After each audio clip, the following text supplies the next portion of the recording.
What's going on, everybody? Another episode of Game Time Live. We're coming to you on Facebook, YouTube, and X. We're on Darrell's Facebook and my X account, and then we are on the Game Time Network YouTube channel. Darrell, great to have you on this Monday night. Ramon is surveying a JV basketball game tonight, so sadly he could not join us. But Darrell, we've got a jam-packed episode for the folks here today. But before we get into that, I want to thank everybody for the reaction to our video yesterday, or our live stream, our live reaction to the college football playoff. It was a bit of a gamble, right? I think you and Ramon both asked me, "You sure you want to go live during the bracket reveal?" And I said, "You know what? We've talked about doing live reactions to stuff, like live reaction to games and other stuff in the past. So I think that was a great trial run, what we did yesterday, and it worked out really well. We had 140 live viewers on X yesterday, and if you combine that with the views we had on YouTube, we have about 200 views in total on yesterday's live stream. So thank you guys for all the love and support. Darrell, any thoughts on yesterday's stream? Not the bracket itself. I'm gonna give you a chance to combat that, but any thoughts on the stream and the reaction to the stream yesterday? Look, man, it's simple. College football is king. Yeah. I've been saying that since August. It's king. Yesterday, our viewers proved it. You know, that was great, man. Seeing our tally of people watching, and then getting the feedback from my Facebook, from text message, etc. I thought all of it worked out very well. We're going to continue to grow this thing and do different stuff. And I think yesterday was a great start to engagement, chatting back and forth with people that are involved in the chat. That's important too. We want to be interactive. We don't want to just sit and just watch commentary. We want to chime in, because I think our viewers have a lot to say, and I think we would be doing the GameTimeNetwork.org an absolute disservice if we didn't. So yeah, all good for me, man. I got my Game Time t-shirt on today. A little chilly down here in the basement, but I'm bundled up a little bit, but I got my Game Time, so it's game time. I'm ready to roll. Well, you see what I'm rocking. Jason could not join us today, aka Stepdad. He could not join us for today's live stream. So in memory of Daniel Jones, I've got on a Colts coat for today in memory of him. And then even behind the chair, you see I've got another Colts coat right here in memory of Daniel Jones. Who's joining the show today? Alan. All right. New viewer to the stream. Alan. Big fan. We appreciate you. We appreciate you big time.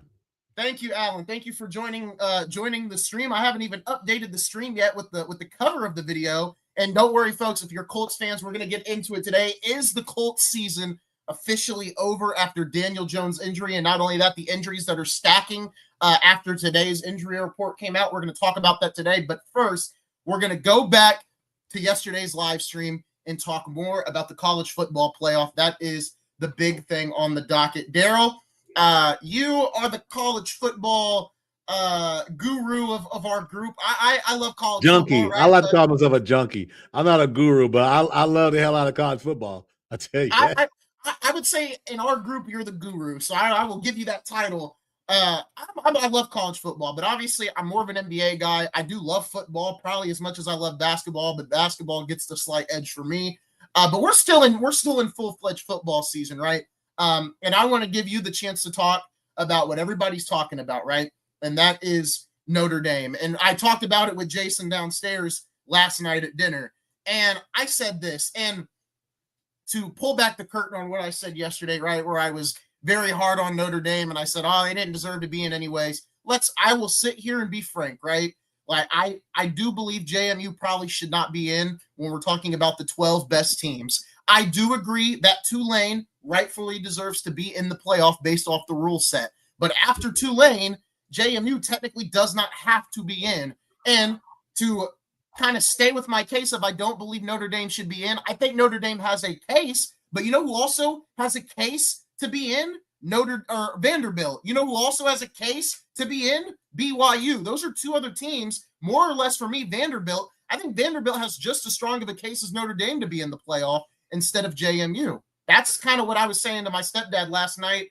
I think Notre Dame does have a strong case, but I still go back to the fact that you lost the head-to-head to Miami, you lost to Texas A&M, and I get it, you played a couple ranked teams here and there this season, but your schedule is still fairly weak when you've got Vanderbilt, who beat multiple ranked SEC teams. And I mean, just, let's be honest, the committee will go with a story as well. They'll pick based off stories. What better story in college football than the Vanderbilt Commodores, who were the worst, the laughing stock, or as you said, the floor mat of the SEC, or the doormat of the SEC for years, and they almost got into the playoffs. So, in my opinion, I think Notre Dame had a case, but I think Vanderbilt had even a better case. No, I would agree with you wholeheartedly. But what I'll say is to the Notre Dame faithful who feel as though they've been robbed, right? Look, Notre Dame chose to play football and only football in one conference, which is the ACC. Notre Dame, all of their other sports are 100% in the ACC and are attached to ACC. The only sport that's not attached to the ACC is football. You know why? Because the ACC is the only conference at the time that was willing to make that deal. The Big Ten wouldn't accept it, and the SEC wouldn't accept it. You know why? Because they don't have to have Notre Dame. I understand Notre Dame fans feel like everyone needs them. The SEC and the Big Ten do not need you. The ACC want you because it helps with their relevance. But let's look at the ACC. The ACC currently is the fourth of the Big Four. You've got the SEC, Big Ten, Big 12, then the ACC. So now Notre Dame has 6 games a year in the SEC. Those 6 games, and they rotate, but they never play Miami and Clemson in the same year, if I remember right. They've also got Navy, they've got SMU, they've got Stanford, they got USC, they've got Purdue. So, we keep talking about other teams with setting up cupcakes. It's time to call a spade. And just because Notre Dame is playing 6 teams in the ACC, hey, those teams are just barely market better than some of those teams that the Big Ten and the SEC are playing, which are called cupcakes. So the play was there. They were 10-2. They played today. If you look at the rankings, they played 3 top 25 teams. They lost 2 of them, and they beat 1. That one was USC, and that was a home game. Hey, kudos. You beat 1 top 25 team. No one has a bias. Maybe it's your arrogance, Notre Dame. Maybe it's your arrogance saying we don't need a conference. And you probably don't need a conference. But you can't have a layup schedule and then guarantee spots. And then when you lose your 2 biggest games of the season, you can't go crying.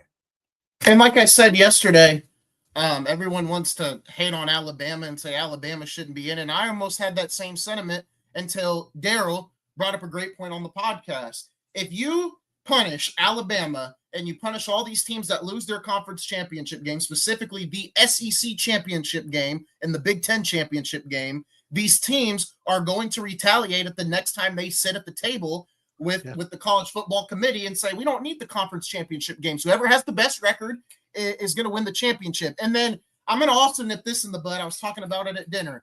For everyone that wants to expand the playoff, if you choose to expand this playoff to 16 or 24 teams, that's absolutely ridiculous. At this point, you should split. You should take the United States of America, take that map, split it in half, and have 2 conferences and do an NFL playoff format, because there's no point in splitting it or making it 16 to 24 teams, because what are we going to come on this podcast and talk about? Oh, who should get in? 10-3 Missouri or 10-3 Utah? I don't want to talk about that. 12 teams is the perfect amount of teams. But you know what? It's the outrage and it's the glutton we talked about. We started with nothing. Then we had 2. Then we had 4. Then we've got 12. It's what people want, right? And I promise you, the NCAA is not going to listen to us and our concerns and challenges when there's money involved. Wherever the money is, follow that pathway for the NCAA. So, and if the NCAA determines, especially after this year, teams opting out of the bowl process, yeah, they're going to lose some money, but I'm not crying for billionaires losing money. That's their problem. It's not my problem. And then someone said, well, what about the workers at ESPN? Hell, I'm a worker too. So that's the field they chose to be in, just like people tell me the field I chose to be in. So you got to deal with that as well too. For me, the biggest pain point is when I'm talking to people, on shows, and I talked to my guys last night, our 7:00 show. For some reason, the word Bama keeps coming to people's mouths. Be mad at JMU. Be mad at Tulane.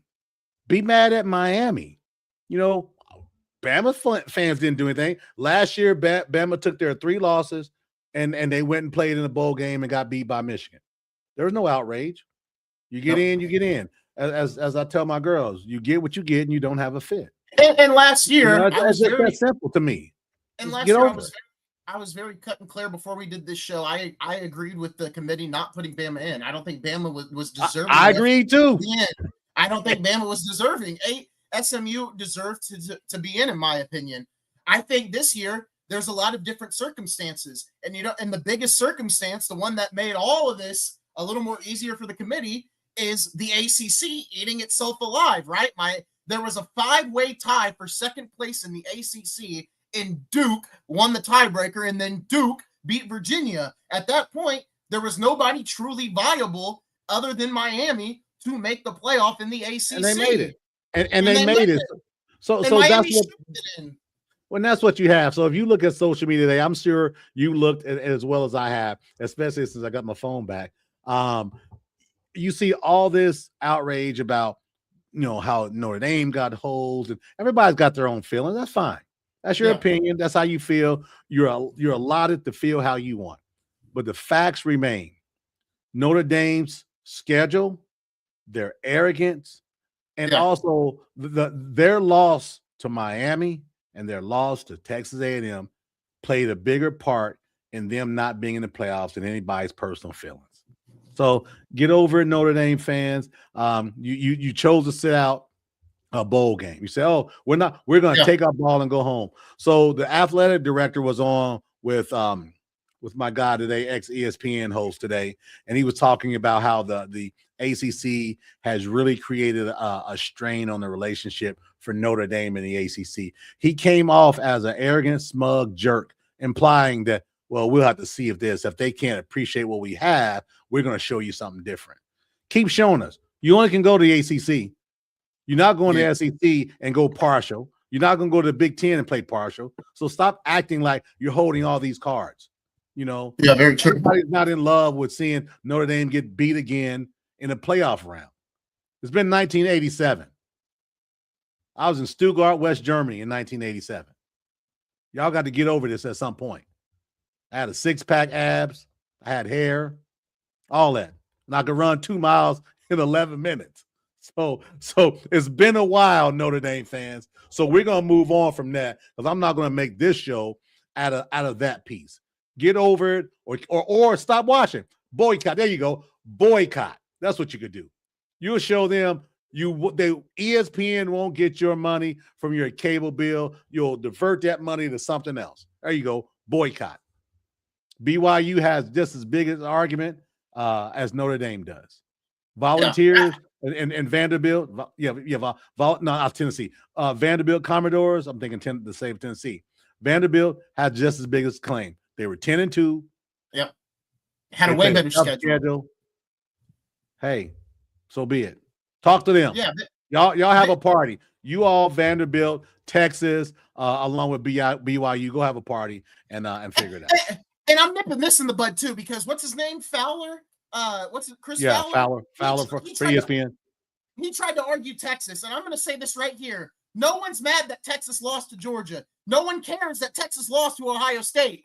You lost to 4-8 Florida. That's why you missed the playoff. If you would have beat Florida and you would have lost to Texas by one or Ohio State by 1 score at the first game of the season, that, let's be honest, it's the first game of the season. No one's going to truly care about it anymore. Recency. And then you lost to Georgia in a pretty contested game. Recency. you probably would have had a case to be in, but you lost to 4-8 Florida, who fired their head coach. That's why you didn't get in. So yeah, and there are those who will say, well, Bama lost to Florida State. You're right, they did. But just as we've seen over the last 20 plus years, that was week one. If it's the committee or whomever, recency bias. That was week one. People forgot about it. Texas lost, I think, week 9 to Florida, and they had 3 losses, and they did not play in their conference title game. They weren't picked. So be it. Move on. Yeah. It's a great 12. Let's see what happens. Yeah, and I look, like I said, I pulled back the curtain a little bit. I do agree that JMU probably should not be here. Tulane has a right to be here. I don't think JMU has a right to be here. No, I think we both agree. Yes. Isaiah, say it again. Maybe we'll do this as a clip. Isaiah and I both agree that Notre Dame should have been in the field. Whoa. I think Notre Dame has a case. Yeah, over JMU. Yeah, that's what I'm saying. If I've got to pick, I'm picking. If I've got to pick, I'm picking Notre Dame over JMU. I just am. That don't mean I'm right. That doesn't mean it'll be my choice. And what I'm saying with that is, but I'm not dying on that hill. It didn't happen. Got to move on. And that didn't want to speak for you. No, you're all good. And for Notre Dame fans, I mean, clearly your team didn't want to play. They quit. They're not playing in a bowl game. So you guys didn't want to play anyway. So we'll see you next year and have fun. Yeah. Hey, looking at that schedule, next year, if you guys don't win all those games, you probably won't make the playoff because y'all don't play nobody. Oh, it's ironic you say that. Let me give you Notre Dame's schedule next year. Rice, Michigan State, Purdue, North Carolina, Navy, Miami, Boston College, SMU, Syracuse, Stanford, and USC. Come on, man. Come on. Only 2 of those teams will be ranked. Next story. Next segment. We're moving on. Notre Dame shouldn't have been in the playoff. Vanderbilt should have been over them. We're going to move on to some breaking news that dropped a couple minutes ago. We're going to go right into the Indianapolis Colts. Ian Rappaport reporting the Colts are planning to bring potential Hall of Fame quarterback Philip Rivers into their facility Tuesday to work out to see if he may join their practice squad per him and Mike Garafolo. This is real. Daniel Jones' season is over. Riley Leonard will start, but Philip Rivers may be an option. Now, I did see a report today that Riley Leonard is also dealing with an injury as well this week. Not only that, with the Colts, Javarius Ward is also in trouble with injuries as well. So there is a lot going on with the Indianapolis Colts organization coming out of Sunday's loss to the Jacksonville Jaguars. And this has been a whirlwind of emotions for Colts fans. From 7-1, we talked about how important this stretch of the season was going to be for the Colts.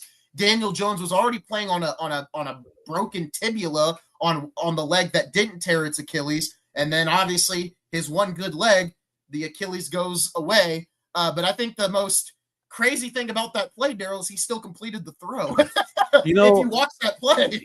I'm gonna tell you this, man. We talked about this at the break when they were 8-2 at the break, and we said, man, they got a real chance. They got Kansas City coming up. They've got the Texans coming up. Then they got Jacksonville. Man, they were 8-2, and you can always say shoulda, woulda, coulda, if, and all that stuff. I get all that, but if the receiver doesn't drop the ball at the goal line against the Rams, they win that game. If they don't wet the bed against Kansas City, they win that game. You're talking about now a 10 wins right there, and you can limp into the playoffs. Into the playoffs with that. Now, their problem is they haven't won a game out of the break, and now they went from 8-2, now they're 8-5. And Jacksonville is ahead in the division. Well, they're third now. Yeah. I think if I remember right, because the Texans are coming on as well. So, I hate, No, they're still set. They're still, they may not be after they may be tied because of remember, they play them again. Yeah. You're right. So it's for me, I've had a lot of fun making fun of the Colts, man, but I don't like it.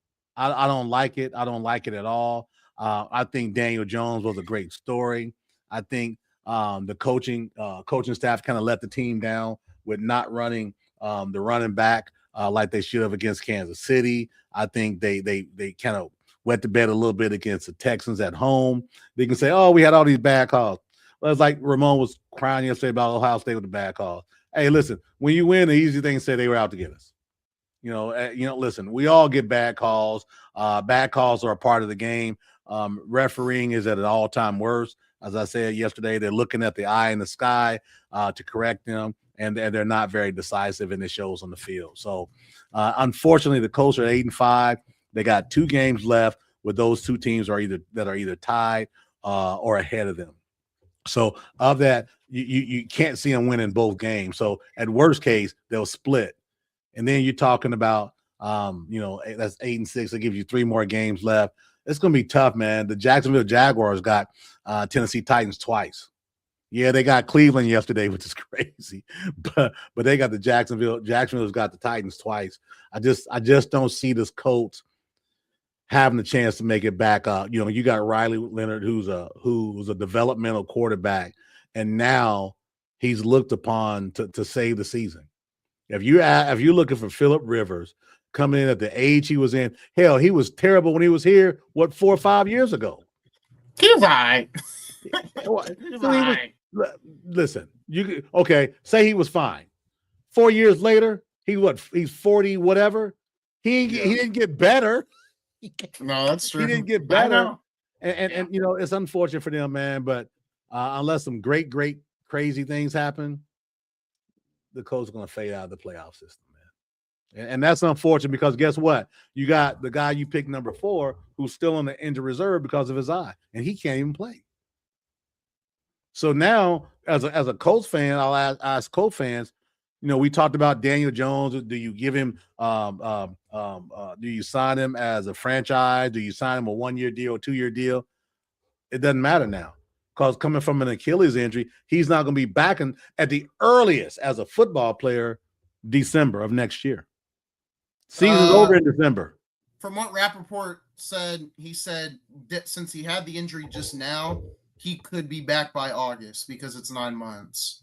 At best case scenario, obviously. Well, Rappaport, I last checked, not a doctor.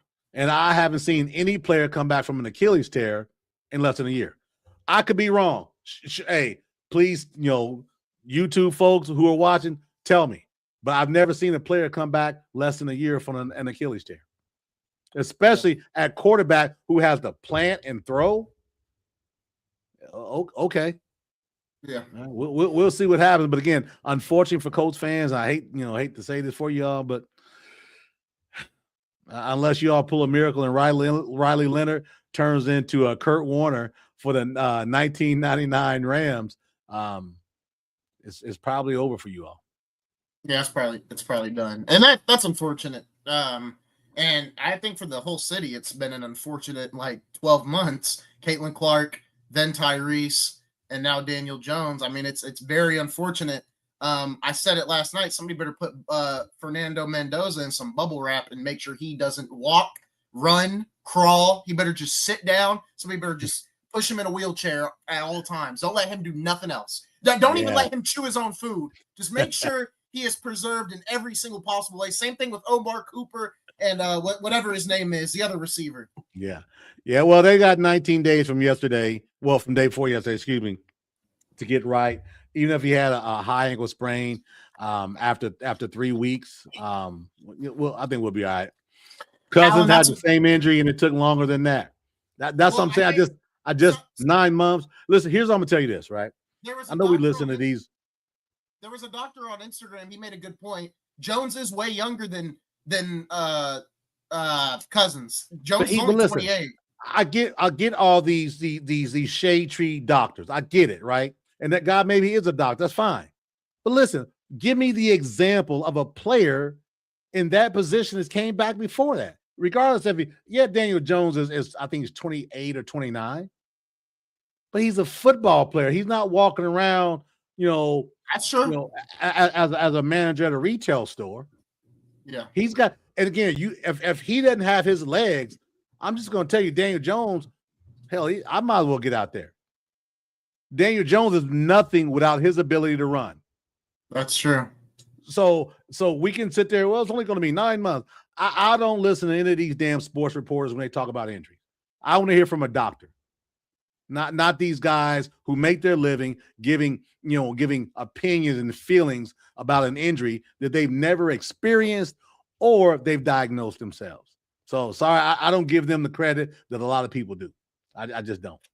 That's fair. I want to hear from a doctor. I want to hear from a doctor. Yeah, I think the Colts will more than likely fade out of the playoff race. Big Monday night football game tonight. Chargers are taking on the Eagles. I think Justin Herbert's going to play really well. We'll see what happens, though. That game is in LA, I think. So it's in LA. So what you're telling me is, even with his broken left hand, that he's probably going to be in the shotgun pretty much the whole game. Pretty much a shotgun the whole game. You're telling me he's going to be able to evade that pass rush? Justin Herbert? Yeah. That's the guy with the broken left hand. Yeah. Are you like serious? I'm dead serious. He broke his left hand? He had surgery. That's your BFF. What the hell is wrong with you? I never saw that before. What is wrong? Lord have mercy. Man, you just knocked down 26% credibility for the show. Oh, Lord have mercy. We're going to take you off the screen. Yeah. He had surgery less than a week ago. I didn't see nothing about that. That is crazy. You know why? You know why? Because you're so encapsulated with this show, with the college football playoff, with LeBron and the Lakers doing their thing, calling out fans. You calling out other show. You call out JD. You calling out Scott Nichols. You got this rage inside you. This coming through, and that's what it is. You know what? I'm gonna text Justin Herbert tonight. I'm gonna tell him you won't believe that Isaiah had no idea you broke your left hand. Yeah, he's gonna be pissed at you, just so you know that. If I would have known, I would have been in the waiting room waiting for him to get out of surgery. I would have been there. Same way Brandon was down in Baton Rouge a couple weeks ago. I would have been there. That's all. No, man. Listen, it's gonna be a good game, I think, but I just don't know. You got a guy, he can't run. Yeah. If he runs, they're swapping at that hand. This is football. This ain't tennis. No one's gonna give him any pity. And he's out there, so he's not going to run. He's not going to be under center. They're going to be really limited on what they can do. If they can beat Philadelphia tonight, Philadelphia's season is in question. Their greatness is in question. Yeah. I'm curious to see what will happen tonight. We're going to pull up the playoff picture here in a moment, but we got some other news. It's already up.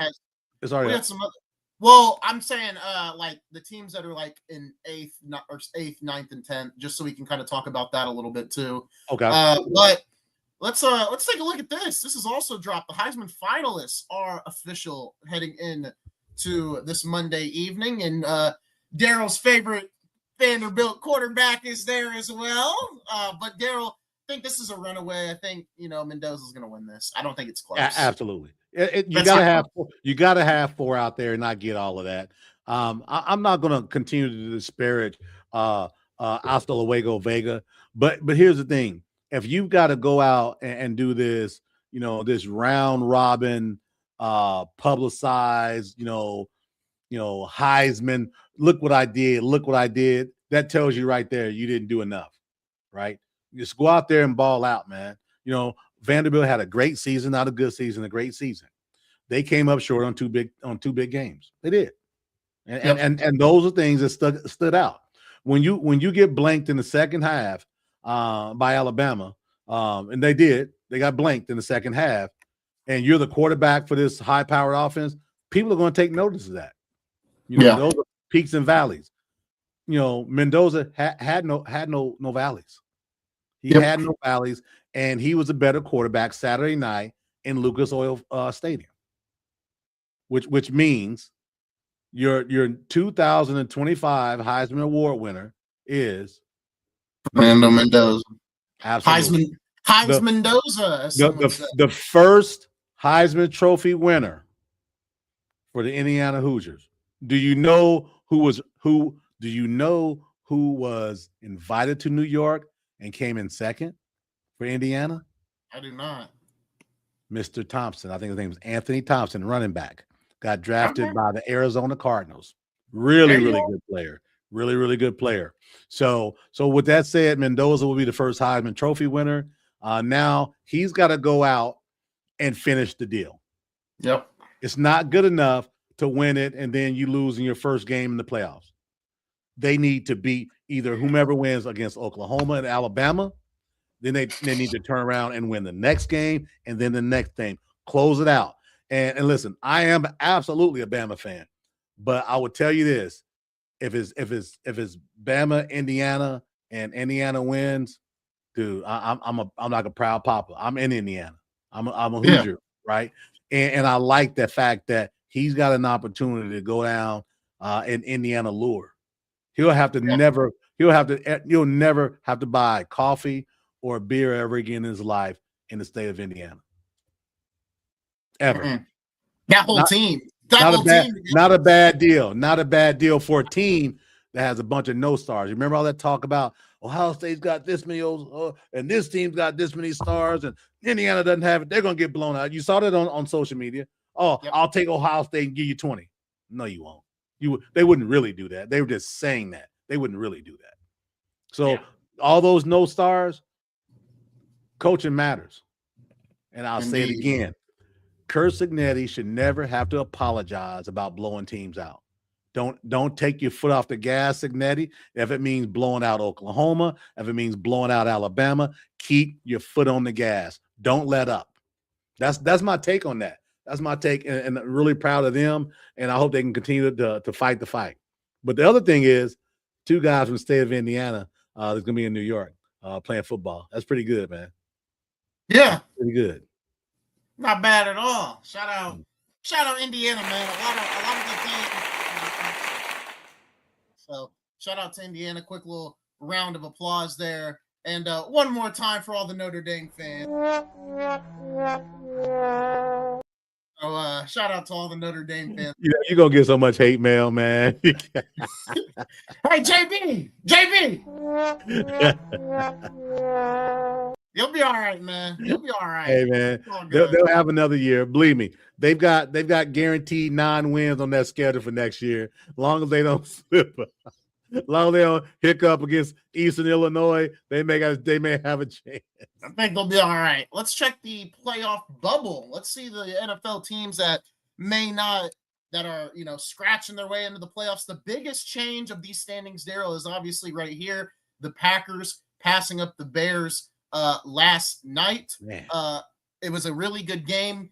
Caleb Williams throws a pick at the end of the game, seals the Packers win. They're now first in the NFC North, but the Rams are now back in first place in the NFC. What are your thoughts here on the playoff picture? And as we just talked about, right here it is, Texans now ahead of the Colts. And just know, fans, this isn't the actual bracket. This is just the feeling bracket, right? What we look at. And what I didn't like was the Bears dropping 6 spots. It tells me that they didn't believe that, this site, which is NFL Network, did not believe in the Bears. You lose a close game to Green Bay, your rival, at their place. Was that Green Bay, right? Yeah, it was a Green Bay, yeah. And you go from first, second to I think they're 7th. And that's a big drop, right? I'm not. Look at the records though. So I mean, obviously you got your division winners 1 through 4, but then 10-3, 9-4, 9-4. So I mean, it makes sense a little bit. Yeah, but you don't drop 6 spots after a loss on the road to your rival in a 1-score game, no, man. And again, this isn't college football, so I get it. I just think they shouldn't have dropped this far. So what do you think they should be? I mean, this is the bracket. Well, listen, that's not the playoff bracket though. Yeah, it is. No, it's that 17. Hold on, you're looking at this. It's the playoff picture. Well, the Colts are in the playoffs right now, though. No, they're not. They're tied. You just showed a graphic where they were. The 8th is 8 teams in the playoffs in each conference. Report definitely has it different. Oh, then I have that flip. That's my bad. Yeah. Listen, first of all, you got the Justin Herbert stuff mixed up. You're confusing the hell out of me. I'm thinking I'm looking at the wrong thing. Lord have mercy. I just don't think the Bears should have dropped 6. But it's going to all bear out, literally. No pun intended. It's going to bear out. It's going to bear out. But no, man, I still think that the Lions are an ultra talented team, but they just got another injury to the defensive backfield. My guy from Bama tore his Achilles. I think in the Thursday night game. Defensive back. So man, the Lions are getting injured and injured and injured, and Goff is going to have to do more. And I just don't know that Goff is capable to do more. Remember, this is the same guy that in the Super Bowl his coach didn't trust him to throw the ball down the field. Yeah. And that was what, 3 years ago, 4 years ago. We're going to talk about another quarterback that didn't get the ball in crunch time yesterday, but we're not going to talk about that yet. Looking at the bottom of the NFC and AFC, the Chiefs officially cannot win their division after losing to the Texans yesterday. The Ravens losing to the Steelers, Darrell. And then obviously I think Dallas, they're technically still eligible, but look at the probability here. 6%. They took a big hit yesterday, man. They took a bit, not yesterday. They took a big hit Thursday. My issue with that, when you got such a small room for error, man, that's a lot of pressure on you, man. But I want to go back to the Chiefs. A lot of people are celebrating the fact that Chiefs lost, and good for them, good for them. The biggest compliment you can have as a fan following a team or a team that's playing, when you got so much bitterness towards you and so much joy when you lose. Yep. You already won. When you got people celebrating who aren't even real football fans celebrating that Kansas City Chiefs lost, that tells you everything you need to know about how great the Kansas City Chiefs organization is, how great Patrick Mahomes is, and how strong their run has been. That's the ultimate compliment, and people can get over themselves if they want. The Chiefs have been the real deal for the last, 7, 8 years. Real deal. And everybody worries when you're up one score and Mahomes has the ball and there's about 3 minutes to go. Everybody worries. No one's at home. No one's sitting back going and grabbing another beer because something crazy can happen. So unfortunately for them, though, long in the tooth, probably held on to Kelsey a year too long. Those receivers a little too long. Some of those linemen, they got a lineman that went out for the rest of the season. That nostalgia is nice, but I would say this. Bill Belichick did it best. Man, he let go a guy a year too early in a heartbeat before a year or two too late. And I think, unfortunately for the Chiefs, they had a lot of love and a lot of nostalgia, and it's caught up with them. Yeah. Ravens as well. They lost to the Steelers yesterday. I remember last week we were talking about the Mike Tomlin fired chance, and here they are getting the win over the Ravens. So Steelers season is still alive. I know Brandon Reef is hyped. Man, it's crazy. I don't think that Jackson's healthy, man. I just don't think he doesn't look the same. I even saw a clip. I saw a video, not a video. I saw a comment or something. Someone said, "That's not Jackson. That's a clone." There's some weird stuff on the internet too, right? And this isn't some weird site. This is a sports group. He's not. I don't think he's a clone, but I don't think he's back right. Yeah, I don't think he's back right. And unfortunately, you got Derrick Henry on the sidelines every third down, and Derrick Henry looks really old in the second half of this year. Last year, 2,000 yards total. This year started off strong the first 3 games. I don't know what happened. You took an age pill or what? So I mean, wherever that fight in the AFC North is who wants it least? I mean, I don't know. You got the Ravens, you got the Steelers. Cincinnati lost yesterday, which is good for the Ravens and the Steelers. But man, that's what a game. What a game that was, huh? Yeah, Bills in the snow. In the snow, Buffalo in the snow, man. What a hell of a game. And your boy, man, I'm telling you, your quarterback in Buffalo. I know we talked about it before. Super Josh. Josh did it again, man. I mean, they had some fortunate things to happen. But listen, I'd rather win with good fortune than lose with bad fortune. I'll take the good fortune all day. Joe Burrow looked good. Obviously, they didn't get the win. It's going to be interesting down the stretch here. I mean, scroll down. Don't forget about. Don't go to the eliminated. Don't keep going out. Keep going. All right. Okay, hey, stop. Hey, two teams I want to hit on here. Okay. One is I want to hit on the Commanders. Right. That coach with his No, let me backwards go hat, down. with his a little bit more, with his backwards hat, making bad decisions, putting Daniels back in the game after being out for 3 weeks, after basically having his left arm slammed behind his back, dislocated. Your team is poor. You've got 3 wins at the time. You're 3-9. You're not coming out of anywhere. You put him back in. What happened to Daniels yesterday? Can you tell me what happened to Mr. Daniels yesterday? He got hurt. And he's out for the season. Yep. And what was the score yesterday? 31-0. That coach, I don't ever advocate for somebody getting relief from their job, but there needs to be an investigation for malpractice. Maybe there's something hiding under that backwards hat. How in the world would you put this young man at such a? And I said, well, he wanted to play. You're the coach.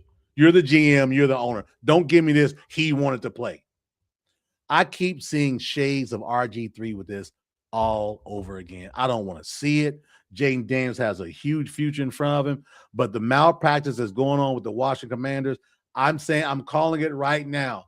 Jaden Daniels needs to somehow, some way get the hell out of Washington.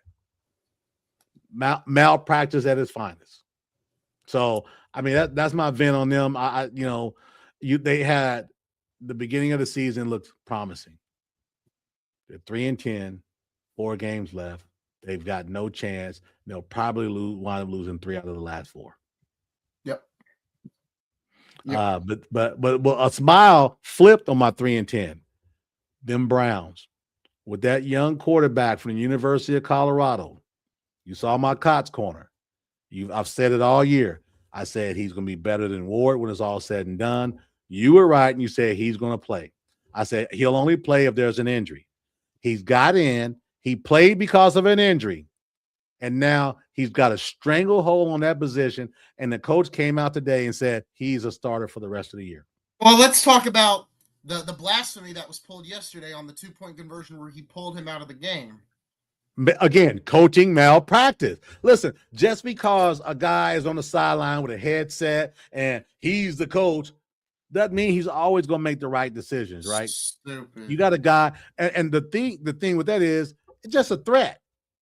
This guy threw for over 300 yards at that point. We need the threat, right? Yeah. It's shameful that you lost to the Tennessee Titans, but the thing about this, the coach said it. After the loss, he's gotten better each week. We need to start him. Yeah. He's not 5'10". He's not 5'10" with a lollipop arm. Okay? And what did I tell you? Dillon Gabriel, when watching him, I said he seems like a guy that is gonna steady the ship and not take many risks. And when I watch Shedeur, and I watch a little bit of it, I don't watch the full game, obviously, because I'm not going to sit there and watch the Cleveland Browns for 4 quarters. He takes way more. There's other games on. I'm just going to be realistic.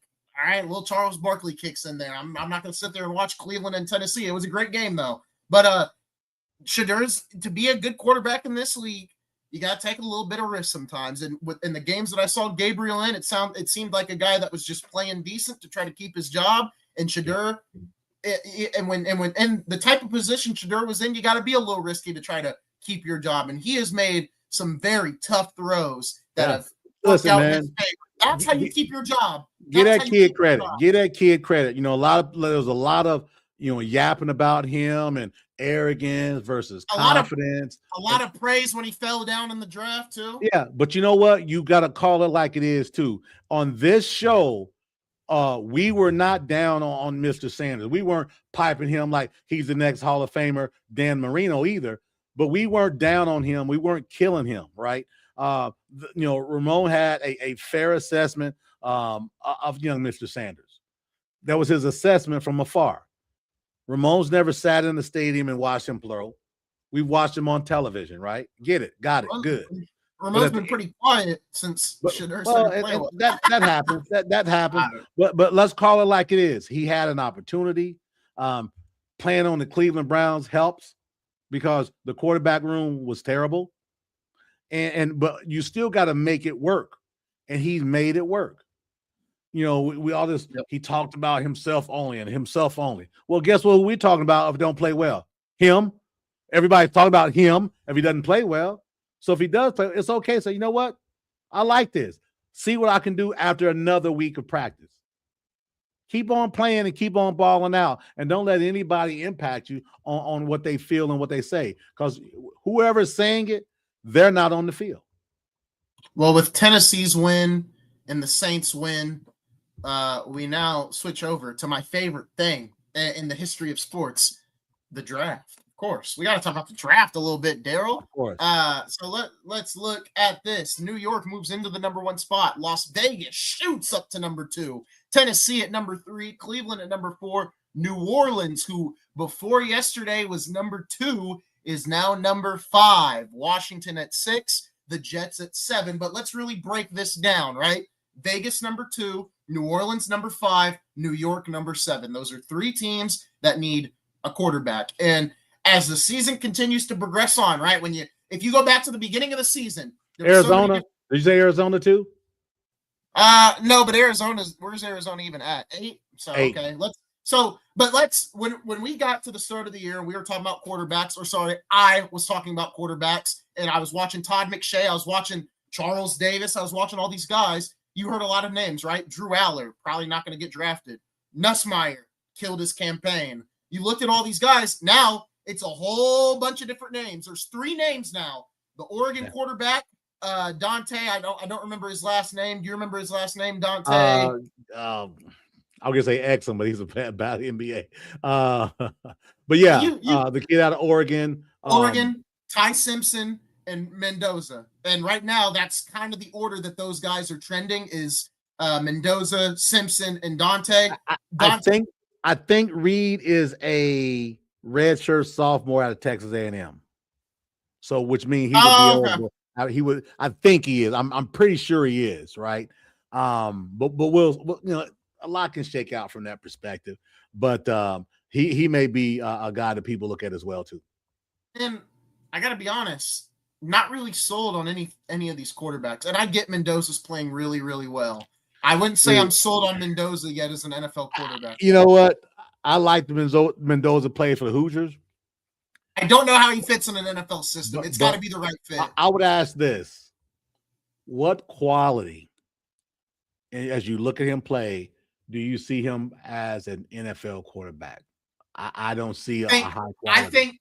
I think there's 2 things that can make him decent or successful at that level, and that's his leadership. And we can talk about leadership with quarterbacks, right? Baker Mayfield, there's a lot of quarterbacks. Baker Mayfield's the first one that pops to my mind. The other thing. After 5 years, though. That's true. That's true. And you know what? And I watched a video a couple of days ago about late bloomers, right? And we've seen a lot of late blooming quarterbacks as of late, too.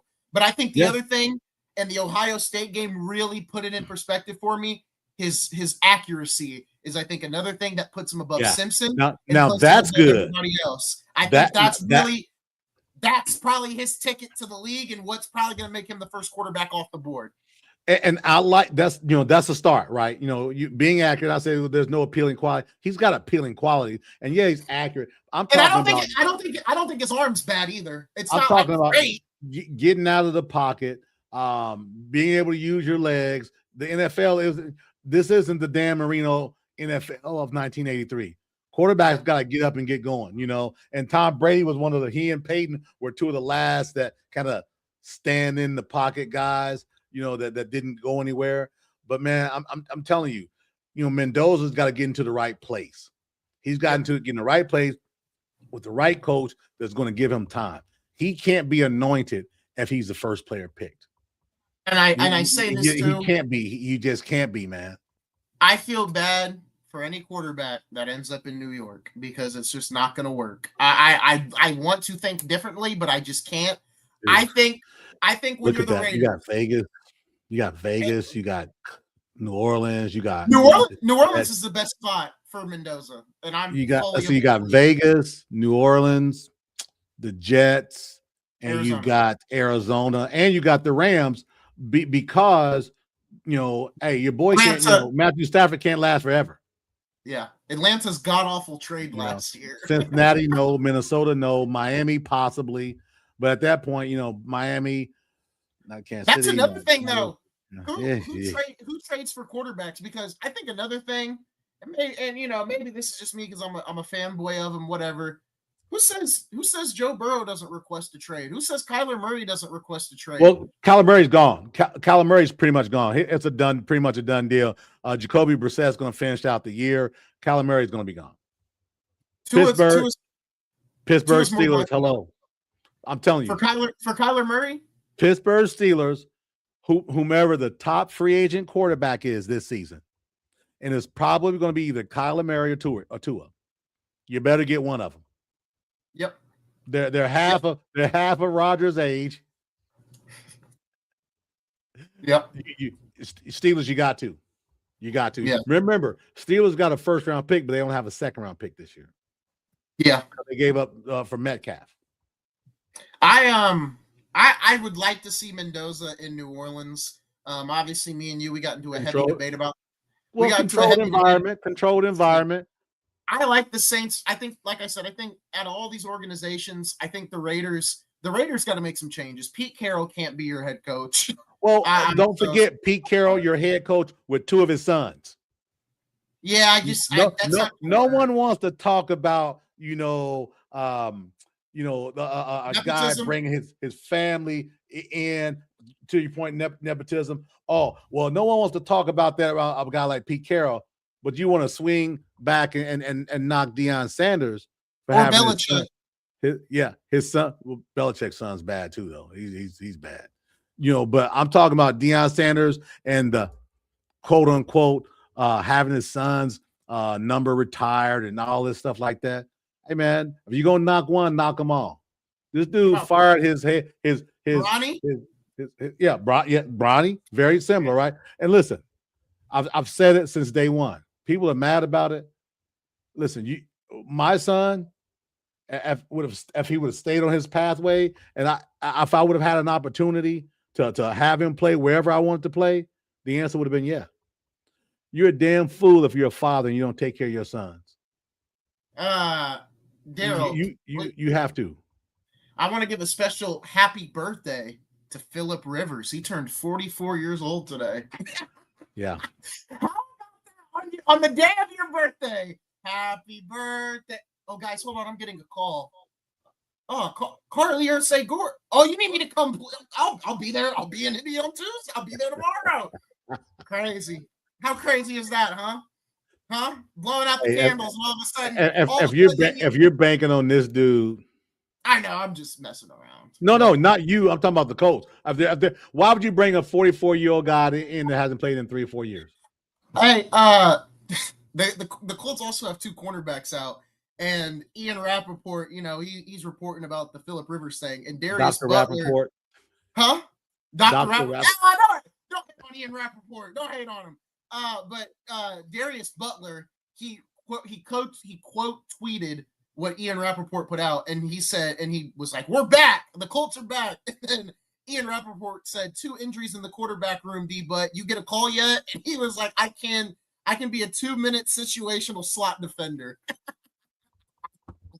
Darius Butler's on the Pat McAfee show, so he did well in Indy. He played for Miami as well. But Darrell, back to the draft order a little bit. Mendoza. How do you feel about Ty Simpson? You watch more Alabama than I do. Like I said, I'm not really sold on any of these quarterbacks. I wish I would have recorded the call I had with a friend of mine talking about Ty Simpson. I said simply this.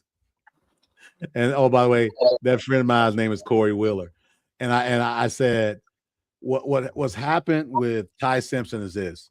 He was in the program for 4 years, right? Didn't take any meaningful snaps.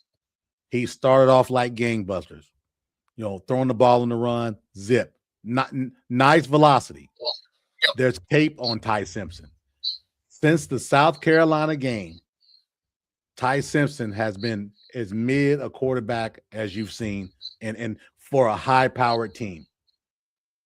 Against South Carolina, he was mid. Oklahoma rushed him and sped him up to the tune of a pick six, a fumble. on his own, and of course they fumbled a punt return. Then you go play Auburn, very similar. Excuse me, LSU, similar struggle. Auburn, similar struggle. This past week against Georgia, man, you looked bad. I think the challenge is he's got to get out of his own head. I think he's thinking a whole lot. I think he's a good player, but I'm gonna say this as a Bama fan. If he doesn't leave Bama this year, now he has an opportunity to come back for his 5th year because he had a red shirt. But if he comes back as an Alabama quarterback, that means Keelan Russell's probably going to leave. He's the 5-star out of Texas, the dynamic 5-star, which would mean he would sit for 2 years in the year of 2025, where people don't do that. He has to go to the draft and see what happens. He's a good player, but if he doesn't get out of his head, I say Oklahoma by a touchdown in 11 days. I pulled up a mock draft just to see what people are thinking as we get closer to draft time. Obviously, we're still a good ways away from that.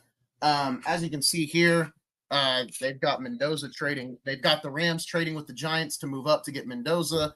They've got Dante Moore, that's his last name, Dante Moore, going to the Raiders, which I think, honestly, that would make a lot of sense if Moore ended up on the Raiders. And I'm curious, and everyone – I think this is also another factor with the Raiders that is interesting to me is Tom Brady, right? What is he overall thinking?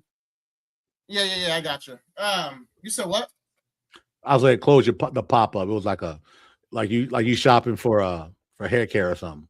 No, a purse. I was just saying. I wonder what the Raiders are thinking because what's Tom Brady thinking? What quarterback does he like? Is he going to give the Geno and Pete Carroll experiment one more go around? I hope not. But you did just pick Geno Smith.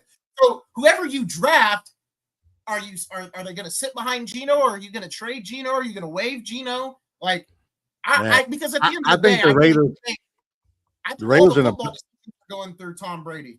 Raiders in a bad spot, man. Raiders in a bad spot because you signed Geno to the 2-year deal. You picked Ashton Genty. You thought he was going to be the next Bo Jackson type, right? Without that type of speed, of course, breaking tackles, that type of thing. I wouldn't say this is Ashton's fault, though. I think that it's just a bad roster. No, I'm not saying it's his fault. I'm just saying you drafted him, which meant they've got defensive issues, right? Running back isn't their only issue. They've got several issues, right? And you got a dynamic back who can't get out of his own way. You got a quarterback who seems to be very, very lost.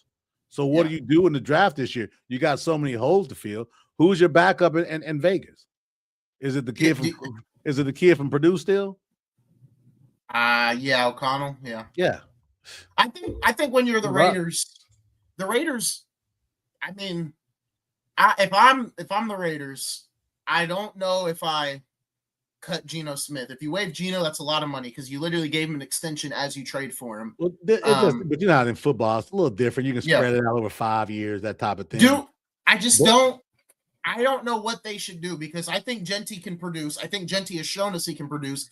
I think they have to get, like you said, they have to fix the rest of these holes on the roster. So for me, I think you keep Geno around for one more year because you look at Ashton Genty, they also have Brock Bowers, who has played well in a season that has been really bad for the Raiders. But I'm gonna tell you this, right? For me, we talked about these holes, but I think you've got to look at the coach as well too. No, Pete Carroll shouldn't be there. You got to look at the coach, man, and oftentimes it starts there, man. You listen. He's a great story. He's 70, whatever. He's energetic. He's chewing bubble gum. Those are all nice things. He's a great coach all time, but he's not. Come on, let's be honest. I think it's time to move on. I mean, but I'm not a Raiders fan. I mean, if he stayed there, I'm like, okay, he stayed. Whatever. He should have went to Penn State. He should have took the Penn State job this year. That's what he should do. Go to Penn State. Go back to college. That's what you should do. Go to college. Go back to college, Pete. That'd be pretty cool, to be honest. But they already got their head coach. Yeah, exactly right. Exactly. Yeah. But no, I think overall, man, I think there's a lot to be had with the NFL coming, around the last turn. Those teams, that are sticking out. We didn't think they would stick out at the beginning of the year. We didn't think Denver would be sticking out like this. We didn't think the Rams would stick out like this. We didn't, but they have, and they've shown the wherewithal, man. You know, yeah, we can blame the owner as well too. Yeah. I'll blame the owner because the owner hired him. Maybe the owner's distracted with that 20-some-year-old girlfriend he's got. I think a lot of the football decisions are going through Brady though. But like I said, we talked about this. There's some badass decisions. Then we talked about this, and he's not 70-something. So what's his excuse? We talked about this a week or two ago. I said the Raiders pushed really hard for Ben Johnson. Brady rolled out the red carpet for him and everything. Brady wanted Ben Johnson. That did not happen. A lot of people, local Raider reporters, and a lot of people feel that this hire was more of a placement hire so they could reroute going into next year. I am curious to see if Pete Carroll or Geno Smith is gone. I don't think both of them are gone this offseason, but I do think one of them will be gone. The owner should have hired Belichick. I don't even think Brady would let him. Hey, I don't think North Carolina wish they would hire Bill Belichick. Yeah. I mean, Jesus. Maybe I think a younger guy, not being ageism, but a younger guy that's fired up that can grow with the quarterback and the team. And we all know this is Pete Carroll's last stand. He's not going to leave here and sign a 5-year deal elsewhere.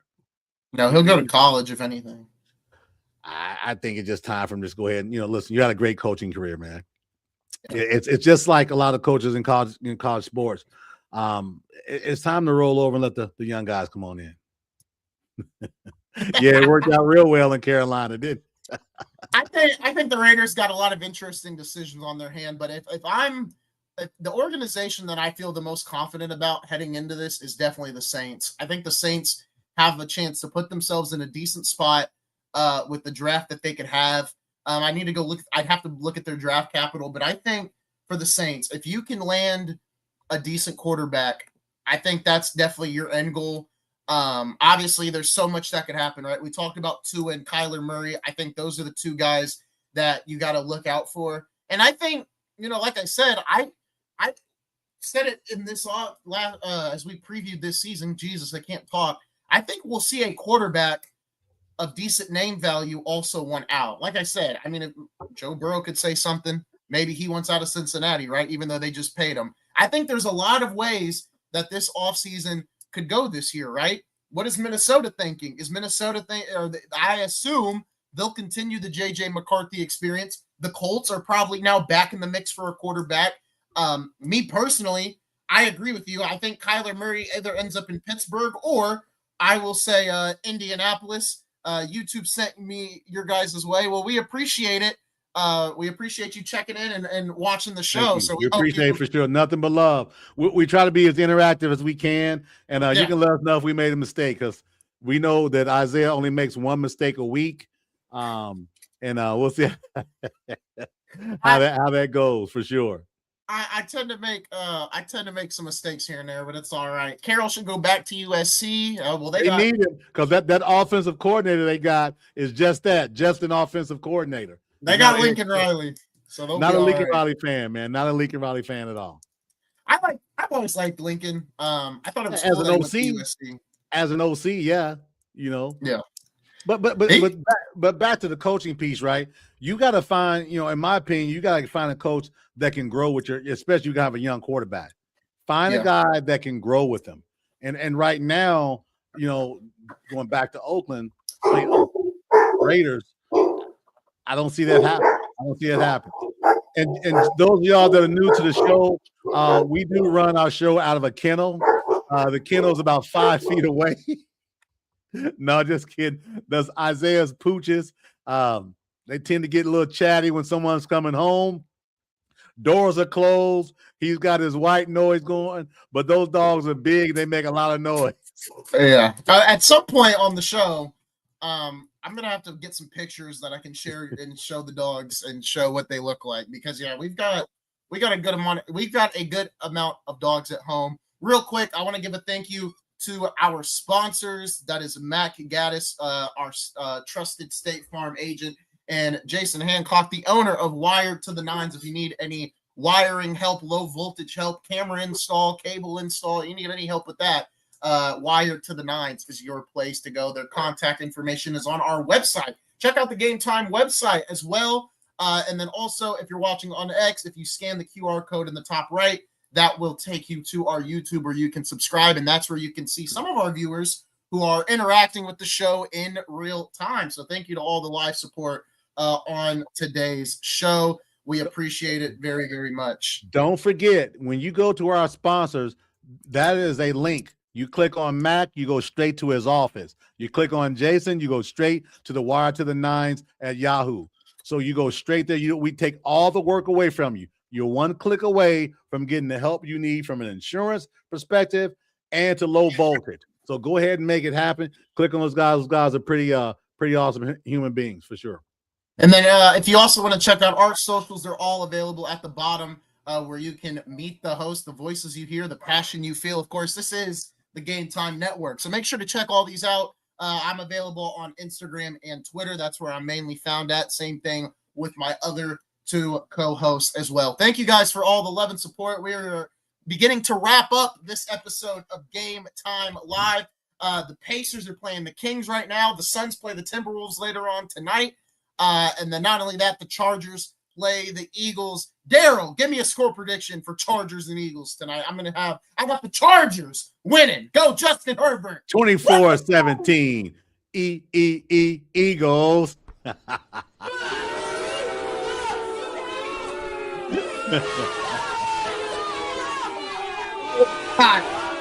Chargers, go.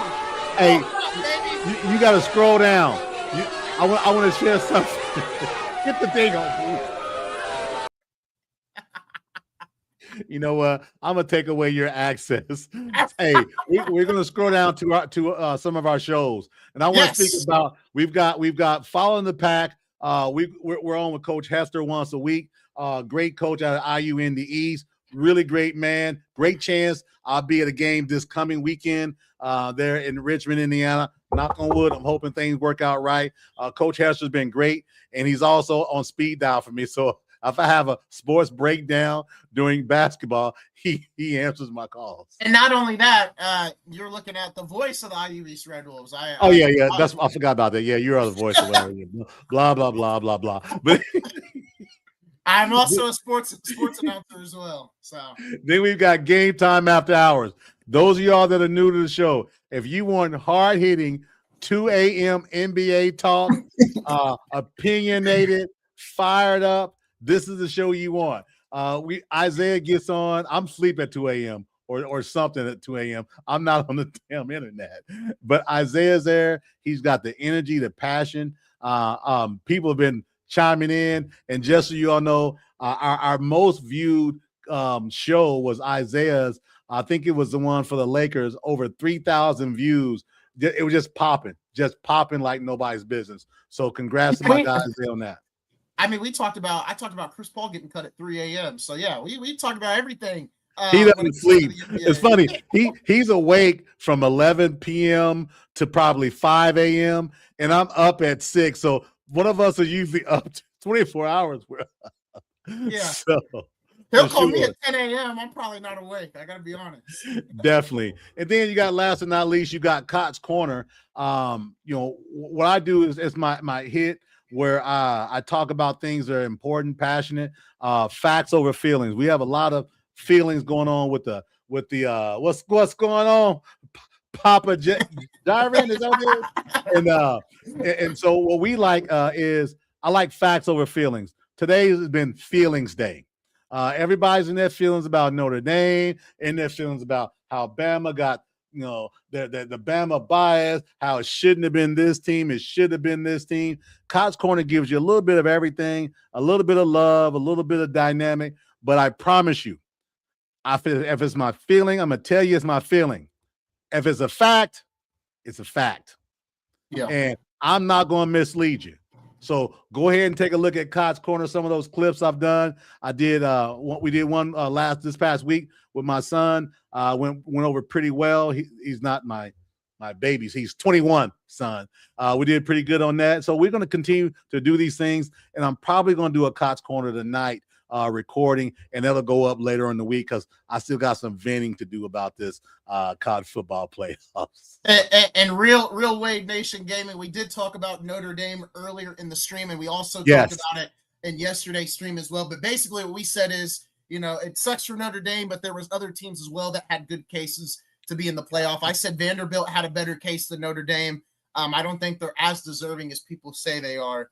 Darrell kind of agrees with me in that same sentiment, but we do agree JMU shouldn't be in. And hey, how about I don't know how to say his name, but Chargers winning 21. Man, hey, when I saw that, I thought that was the score. I was like, what time is it? How long is this damn show?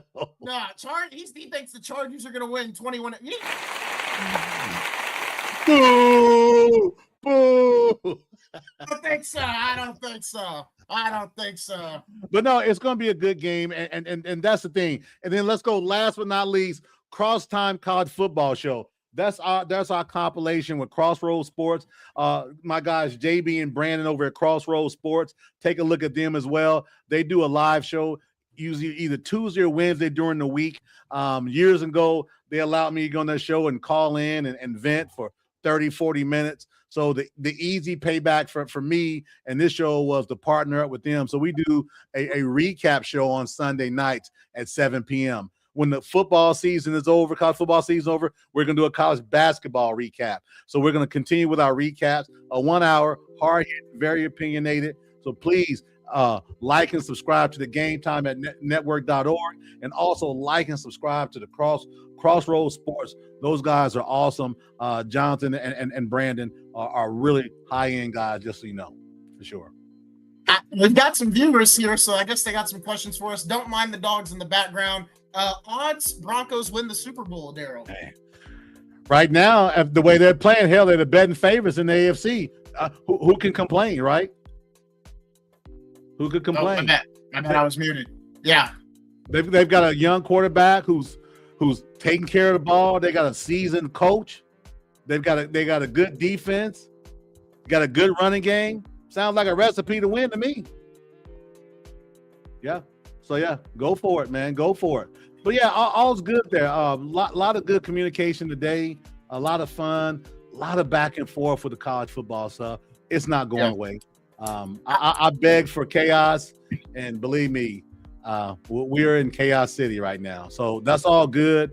We appreciate engagement, the feedback. If you feel a certain way, share it. It's okay. If it's your opinion, it's right because it's your opinion. If someone wants, no one's going to get on this show and what? Whoa, we can't give Notre Dame fans any hope. All right, no. If you're a Notre Dame fan, if it's your opinion, you're right. We don't shame here. There's no shaming here. If you feel a certain way, that's what it is. Now, if it's fact based, maybe Deion ain't getting fired. Not till next year. I think if anything, I would keep an eye on Deion stepping away with all the health issues he's had. That's he's staying in. Thing. He said he's staying in. And here's what he said. And I love what he said. And a reporter asked him, so what do you attribute to the team's lack of success? Do you think some of your health condition have created this? He said, who, me? He said, I'm not out there playing. They out there playing. Yeah. He said, I can't play no more. His home Colorado. I give him credit because he's not out there playing. Those guys, they got to be better, and he's got to coach better. Yeah, his coaches got to coach better for him. But no, man, I don't think his health issue has created them in those losses. I just think the coaching piece, and it starts with Deion Sanders. Yeah, we appreciate all the live support today on this Monday evening. Well, we may have to make Monday evening the new time slot because we got a lot more viewer interaction on this Monday stream. Game Time Live, we are live on Sundays, Mondays, and occasionally Fridays. Sometimes I have some broadcasting jobs that I have to do on Fridays for IU East. So Fridays streams are a little more optional, but Sundays and Mondays are almost guaranteed. But I think after today's interaction with some viewers, we had a lot of viewers today. We're going to probably make Monday evening the new time slot. I'll obviously talk to Darrell about that. But we want to give a thanks to Real Wade Nation Gaming. We also want to give a thanks to Eli, even though he wasn't in the stream tonight. Alan8519. And then obviously Papa Jiren is how I will say it. So thank you guys for joining us on the stream tonight. Thank you to all the viewers on X as well that are watching, then obviously Darrell's Facebook as well. We appreciate all the love and support. Darrell, any final thoughts before we get out of here? I'm just appreciative, man. You know, we've been doing this thing since April. Every month we've incrementally grown. We've got 2 sponsors currently. We've got great guests on who are not just known via the state, but nationally known. We're going to continue to do everything we can to bring the things that the viewers want, right? The engagement. If you've got an idea, share it with us.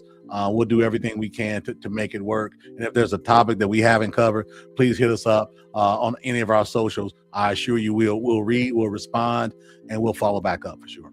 Yeah, definitely follow the website. It is GameTimeNetwork.org if you want to check out the website and find our socials. Not only that,